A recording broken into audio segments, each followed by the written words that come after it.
سمعی تفہیم۔ ویڈیو کو غور سے دیکھیے اور دیے گئے سوالات کے جوابات تحریر کیجیے۔ 2 چوروں نے ایک گدھا چرایا۔ ایک اسے بیچنے کے لیے بازار لے گیا۔ راستے میں اسے ایک شخص ملا۔ اس کے ہاتھ میں ایک ٹرے تھا جس میں مچھلی تھی۔ اس نے پوچھا، کیا یہ گدھا بیچو گے؟ وہ کہنے لگا، ہاں۔ اس نے کہا، اچھا یہ ٹرے پکڑو تاکہ میں اس میں سوار ہو کر اسے چیک کر سکوں۔ وہ اس پر سوار ہوا اور تھوڑی دور جا کر واپس آ گیا۔ پھر دوبارہ سوار ہوا اور ایک گلی میں داخل ہو کر اسے بھگا لے گیا۔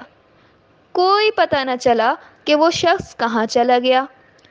وہ چور واپس آ گیا۔ دوسرے نے اس سے پوچھا، گدھے کا کیا بنا؟ وہ کہنے لگا، جتنے میں خریدا تھا اتنے میں ہی بیچ دیا۔ اب آپ دیے گئے سوالات کے جوابات تحریر کیجیے۔